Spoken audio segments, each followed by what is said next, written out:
Nah, sekarang kita lanjutkan soal nomor 6, latihan F dari buku paket halaman 163. Ahli biologi menempatkan 3 jenis bakteri ke dalam tabung reaksi yang diberi tanda strain 1, strain 2, dan strain 3. Ada 3 jenis makanan berbeda yang setiap hari disediakan, yaitu 980 satuan makanan A, 740 satuan makanan B, dan 680 satuan makanan C. Ya. Setiap bakteri mengkonsumsi sejumlah satuan makanan setiap harinya yang disajikan pada matriks berikut. Ya, di sini ada matriks ordo 3x3. Nah, pertanyaannya adalah tentukan banyak bakteri dari strain 1, 2, dan 3 dengan cara determinan matriks dan inverse matriks. Nah, adik-adik, berarti langkah awal adalah kita misalkan dulu. Misal, banyak bakteri strain 1 itu sama dengan X, strain 2 sama dengan Y, strain 3 sama dengan Z. Nah, artinya di sini ada 3 variabel. Otomatis nanti kita akan ketemu dengan sebuah sistem persamaan linear dengan 3 variabel. Ya kan? Nah, sistem persamaan linear 3 variabel logikanya terdiri dari 3 persamaan. Nah, persamaan yang pertama seperti ini. Jadi X plus 4Y plus 3Z sama dengan 980. Nah, dari mana asalnya? Dari matriks ini. Ya, coba perhatikan. Di sini baris pertama ya, 143. Ini kan 143. Jadi, kalau matriks ini kita terjemahkan, ya deh ya, ini ada keterangan 1, 2, nah kemudian ini mestinya 3 ya. Ya, ini 1, 2, 3, kemudian ini A, B, C. Jadi dalam satu kolom, ya ini satu kolom, ini adalah untuk bakteri strain 1, ini untuk bakteri strain 2, lalu yang di sini untuk bakteri strain 3. Kemudian dalam satu baris ya, ini untuk makanan tipe A, tipe B, tipe C. Nah, 143 di sini menyatakan jumlah makanan ya yang dikonsumsi oleh setiap bakteri. Contoh, kalau di sini 1 berarti 1 satuan makanan yang dikonsumsi oleh bakteri strain 1. Kemudian kalau di sini 4 berarti 4 satuan makanan yang dikonsumsi oleh 1 bakteri strain 2. Kalau di sini 3 berarti 3 satuan makanan yang dikonsumsi oleh 1 bakteri strain 3. Nah, nanti kalau di total ya, ini akan sama dengan makanan A, yaitu 980 satuan. Nah, berhubung di sini banyak bakteri untuk masing-masing strain itu belum diketahui, yaitu dalam X, Y, Z. Nah, tinggal dikalikan aja. 1 kali X ditambah 4 kali Y ditambah 3 kali Z itu akan sama dengan 980 gitu. Ya. Kemudian persamaan yang kedua kita gunakan data di baris kedua. Nah, ini 2 kali X ditambah 2 kali Y ditambah 1 kali Z ya sama dengan 740. Nih makanan B. Ya. Kemudian persamaan yang ketiga kita gunakan baris yang ketiga. Nih 1 kali X ya kan ditambah 4 kali Y ditambah 0 kali Z sama dengan 680. Nah, ini adalah sistem persamaan linear 3 variabel. Tugas kita adalah menghitung nilainya X, Y, dan Z yang serentak memenuhi persamaan 1, 2, dan 3. Nah, gitu ya. Oke, selanjutnya SPLTV ini kita nyatakan dalam bentuk matriks. Ya, berarti jadinya begini, 143, 221, 140. Loh, ini kan sama ya. Kemudian kita kalikan dengan matriks variabel, lalu akan sama dengan matriks konstanta yang ini. Atau kalau dinyatakan dalam simbol ya berarti A yang ini dikalikan dengan X ya, ini X besar nih ya, sama dengan C. Nah, ini A kali X sama dengan C. Gitu ya. Baik, untuk cara determinan matriks. Nah, kita akan coba kerjakan di sini ya. Baik, ini adalah SPLTV yang sudah dinyatakan dalam bentuk matriks. Maka nanti rumus yang kita gunakan adalah X sama dengan dx per d. Selanjutnya Y sama dengan dy per d. Kemudian Z sama dengan dz per d. Ya, ini sudah kita bahas di video sebelumnya. Jadi sekali lagi kita akan menggunakan cara determinan matriks untuk menghitung nilai X, Y, dan Z. Nah, apa itu D, apa itu dx, apa itu dy, apa itu dz? Untuk D itu adalah determinan dari matriks A. Ya. Jadi determinan dari matriks A. Nah, tinggal kita tulis ulang di sini. D sama dengan ini determinan, ya kan? 143 221 140. Bisa kita hitung dengan menggunakan cara sarus atau dengan menggunakan ekspansi kofaktor. Ya, bebas. Hasilnya nanti pasti akan sama. Nah, di sini kita akan mencoba dengan menggunakan cara sarus, ya. Berarti kolom 1 dan kolom 2 nanti langsung kita copy di sini, kita tulis ulang di sini.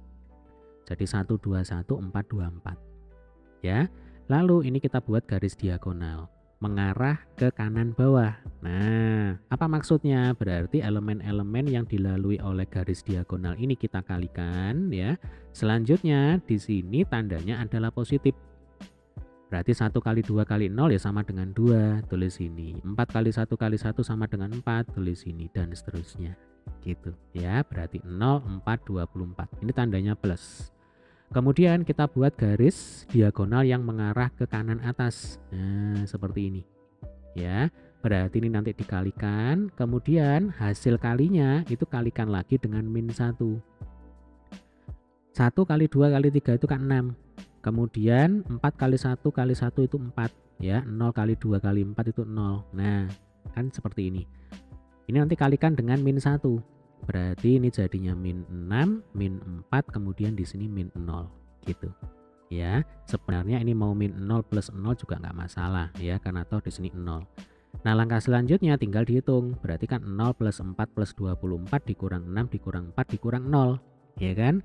Hasilnya sama dengan 18. Nah, ini adalah nilai D-nya, diskriminan dari matriks A. Selanjutnya, kita akan menghitung DX. Nah, kalau DX itu berarti elemen pada kolom pertama, ya Dek ya.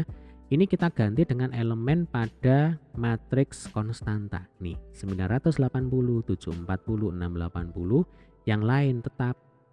Kemudian kita hitung determinannya, ya. Sekali lagi boleh menggunakan cara sarus atau boleh menggunakan ekspansi kofaktor, ya.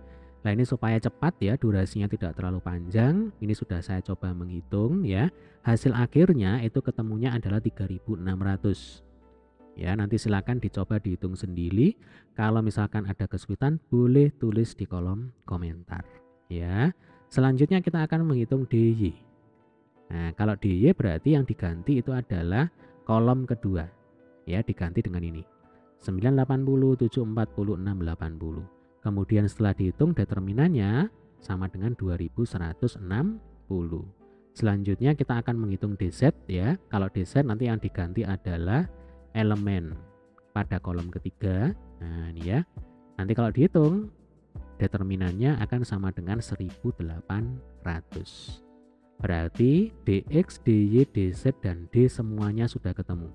Ya, maka tinggal kita masukkan ke rumus X, Y, dan Z.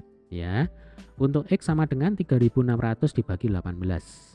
Ini kan 3600 dibagi 18, hasil akhirnya 200. Kemudian untuk Y 2160 dibagi 18, hasil akhirnya 120. Kemudian untuk Z ya 1800 dibagi 18, hasil akhirnya sama dengan 100. Nah, ini apa artinya?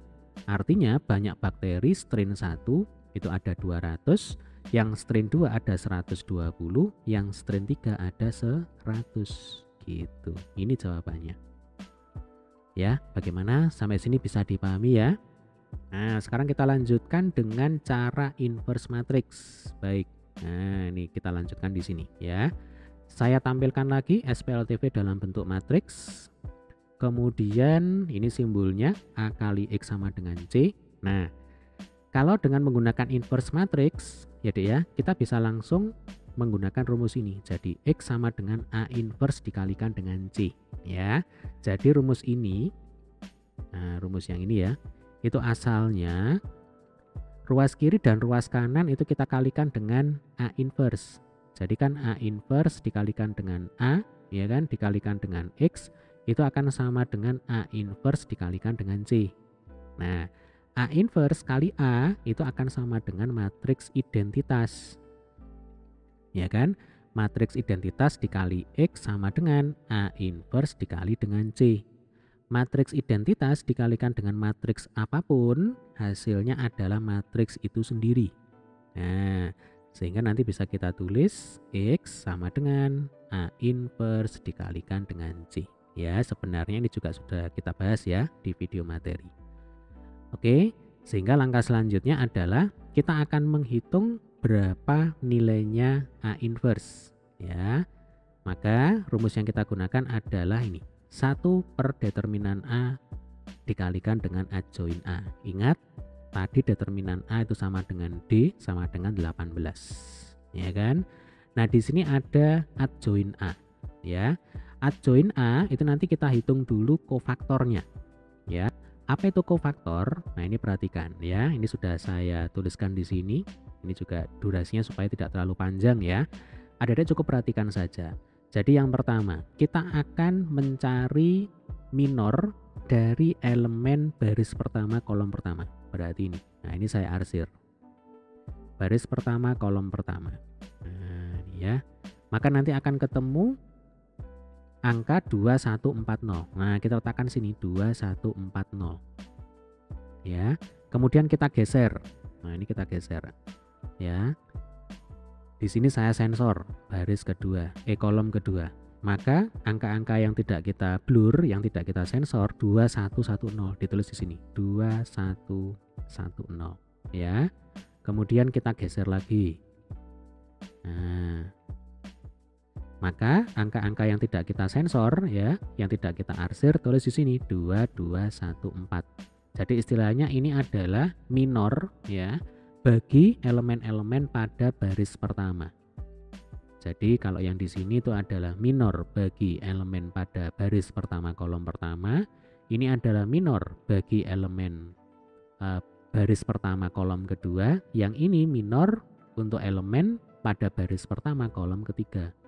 Dan seterusnya ke bawah ya. Berarti ini saya hapus dulu ya. Nah, sekarang kita akan mencari minor bagi elemen-elemen yang terletak pada baris kedua. Maka langsung aja ini disensor ya. Baris kedua kolom pertama berarti ini disensor dulu ya toh. Berarti nanti yang muncul di sini 4340. Ya, kita geser.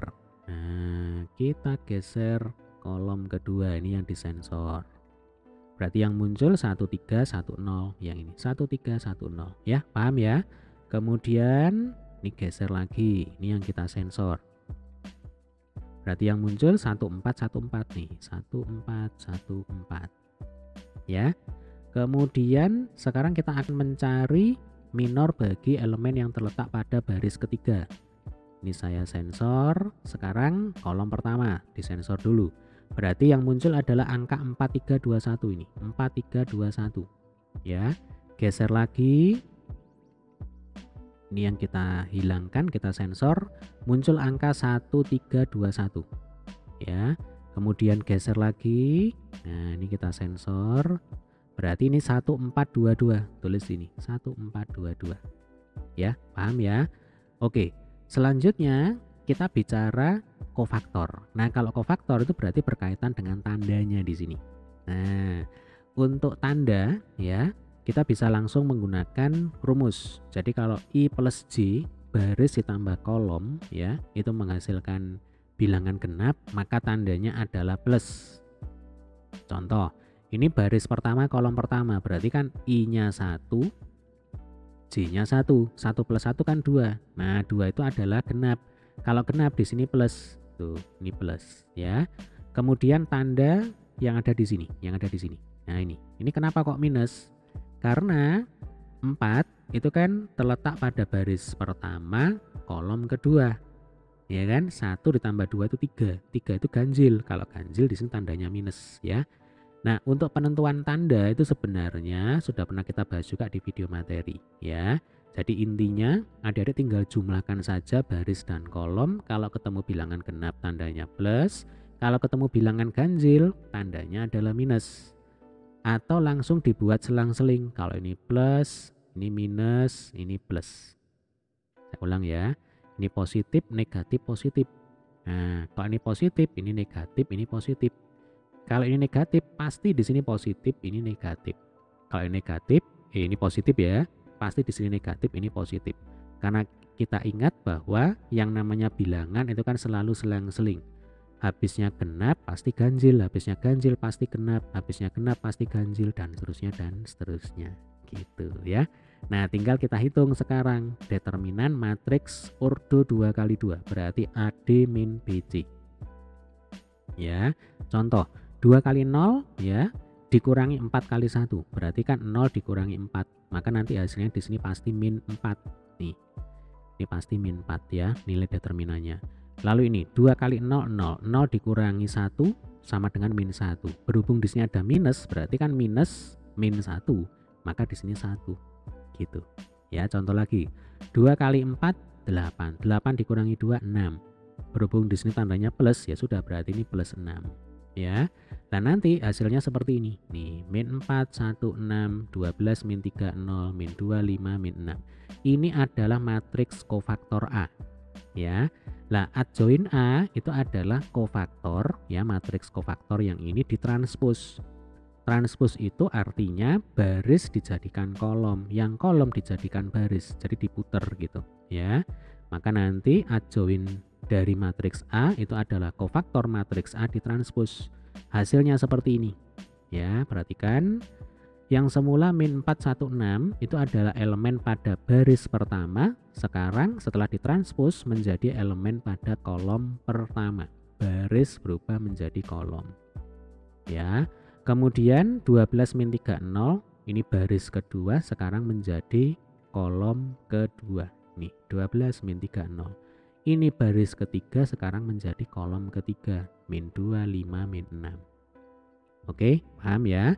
Berarti adjoinnya sudah ada, determinannya juga sudah ada. Maka nanti kita bisa menentukan inverse dari matriks A. Nah, kita lanjutkan di sini ya.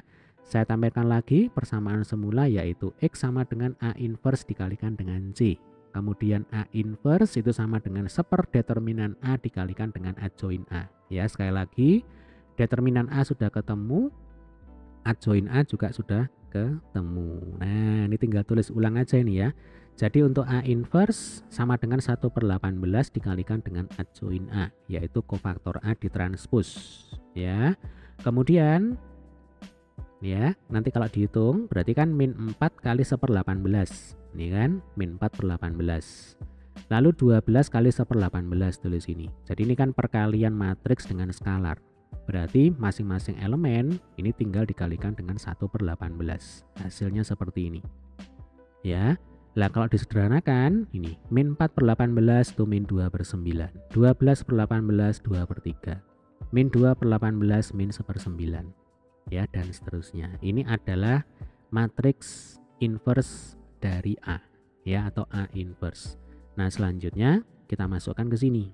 Jadi X ya sama dengan A inverse dikalikan dengan C. C itu adalah matriks konstanta ya. Berarti ini A inverse. Ini ya, ini A inverse dikalikan dengan matriks C ya. Baris kali kolom. Jadi ini baris kali kolom. Min 2/9 kali 980 ditambah 2/3 kali 740 ditambah min 1/9 kali 680. Nah, nanti kalau dihitung ya, kira-kira hasilnya seperti ini. Jadi baris kali kolom yang pertama 200, kemudian baris kali kolom yang kedua ya, berarti 120, baris kali kolom, nah yang ketiga ketemunya 100. Yang tidak lain tidak bukan ya, ini kan X ya kan, terus ini Y, ini Z. Jadi matriks X besar itu adalah matriks variabel yang elemen-elemennya adalah X, Y, Z.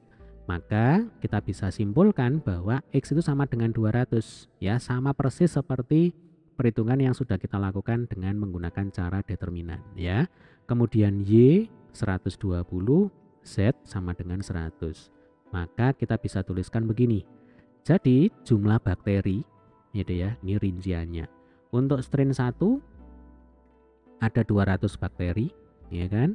Kemudian untuk strain 2 ada 120 bakteri, lalu untuk strain 3 itu ada 100 bakteri, gitu.